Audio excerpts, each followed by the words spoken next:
Assalamualaikum warahmatullahi wabarakatuh. Alhamdulillahirabbil alamin. Pada kesempatan pagi hari ini alhamdulillah kita bisa bertemu kembali dalam mata pelajaran sejarah dan Islam MTS Miftahul Huda Sawentar.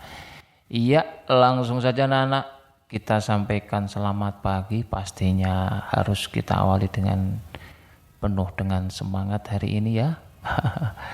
Langsung saja untuk tujuan pembelajaran pada pagi hari ini. Yang pertama, menelaah keberhasilan dakwah Rasulullah SAW di kota Mekah dan juga Madinah sebagai motivasi untuk persatuan dan kesatuan.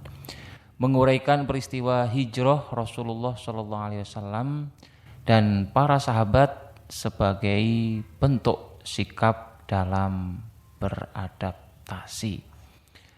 Kemudian anak-anak untuk perlu difahami dalam kondisi bagaimanapun Rasulullah itu tetap semangat untuk berdakwah, niat untuk menjalankan perintah Allah baik di Mekah maupun di Madinah sebagai motivasi untuk persatuan dan kesatuan. Ini sikap ini patut kita contoh untuk tetap mempersatukan wilayah negara kesatuan Republik Indonesia. Untuk profil pelajar Pancasila, ini anak-anak diharapkan mampu menghargai keberagaman dan juga bisa mempraktekkan nilai-nilai Pancasila dalam kehidupan sehari-hari. Juga pelajar rahmatan lil alamin memiliki kesadaran untuk menjadi agen perubahan yang memberikan manfaat bagi masyarakat. Maka dari itu anak-anak ini sebagai warga negara Indonesia yang baik, ini seyogyanya bisa menciptakan nilai Pancasila. Keberhasilan dakwah Rasulullah di Mekah dan juga di Madinah ini memotivasi persatuan dan juga kesatuan dalam masyarakat Islam. Ada beberapa analisa. Yang pertama, kesatuan dalam kepemimpinan. Ini dakwah Rasulullah ini mengilhami mempersatukan umat Islam di bawah satu kepemimpinan yang kuat. Kemudian juga bisa mengarahkan umat ke arah yang benar. Juga pentingnya kerjasama. Ini keberhasilan dakwah Rasulullah ini tidak terlepas dari kerjasama. Sehingga kerjasama ini penting bisa bersinergi dalam mencapai tujuan bersama sesuai dengan wujud dari negara Indonesia. Ini budaya gotong royong ini selalu kita kedepankan ya, sama pentingnya dengan kerjasama. Maka dari itu perlu diperhatikan kepada seluruh anak-anak sekalian, sikap untuk persatuan dan kesatuan ini perlu diterapkan ya. Selanjutnya anak-anak untuk kemampuan beradaptasi. Ini juga mendorong persatuan umat. Untuk kemampuan beradaptasi, peristiwa hijrah di Madinah ini menunjukkan kemampuan Rasulullah SAW dan para sahabat untuk beradaptasi dengan perubahan situasi dan juga kondisi. Ini mengajarkan kita betapa pentingnya fleksibilitas dalam mencapai tujuan. Ini terutama ketika dihadapkan pada tantangan besar. Yang selanjutnya mendorong persatuan umat. Ini keberhasilan dakwah Rasulullah ini juga mendorong keberhasilan umat. Kemudian memotivasi generasi berikutnya. Ini generasi berikut ini terus harus berjuang dan bekerja keras dalam menyebarkan ajaran agama Islam dan memperjuangkan persatuan umat.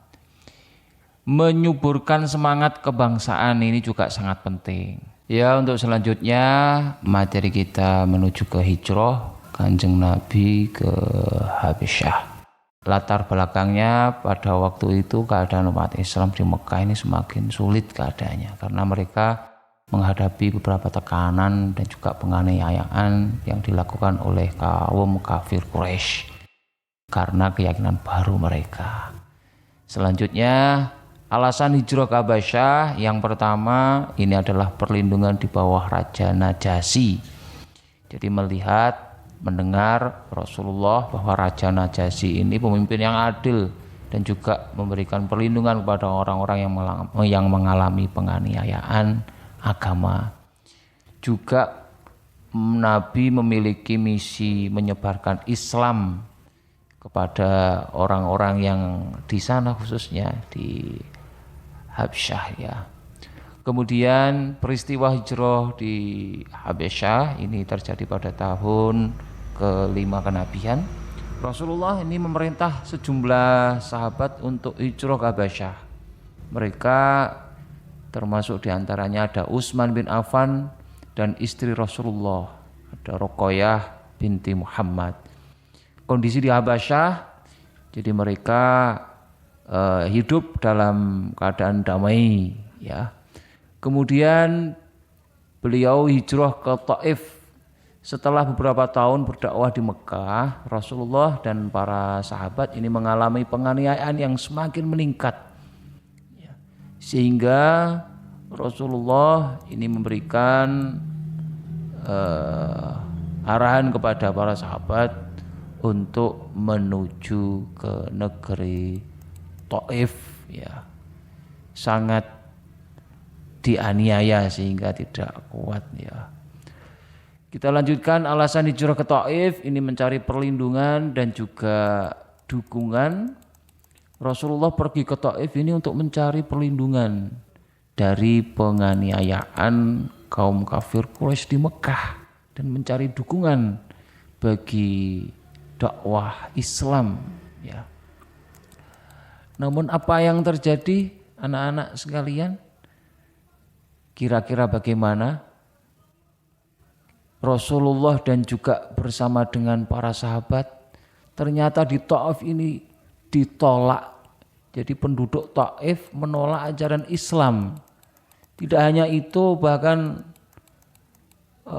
warga Taif ini mengirimkan anak-anak nakal ya untuk melempari Rasulullah dan Zaid dengan batu hingga terluka parah.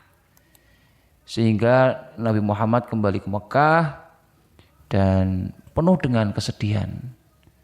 Rasulullah dan Zaid ini kembali ke Mekah. Pentingnya hijrah ke Taif ini meskipun mengalami penolakan dan juga ada peristiwa yang kurang mengenakkan ini ya.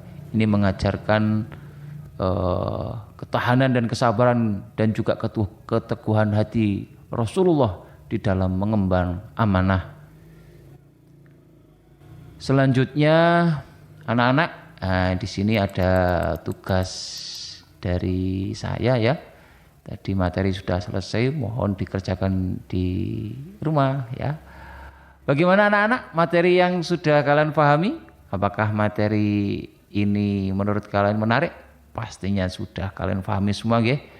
Masihkah ada kesulitan dalam memahami materi? Pastinya sudah tidak ada ini. Semoga saja semuanya dipermudah, amin ya. Dapat disimpulkan untuk kegiatan kita pada pagi hari ini, peristiwa hijrah Rasulullah ini merupakan bagian perjuangan Allah Rasulullah dan juga para sahabat di dalam menyebarkan agama Islam. Meskipun menghadapi cobaan, namun keteguhan dan keyakinan Rasulullah tetap berjuang untuk ajaran agama Islam. Begitu anak-anak, sekian terima kasih dari kami. Wassalamualaikum warahmatullahi wabarakatuh.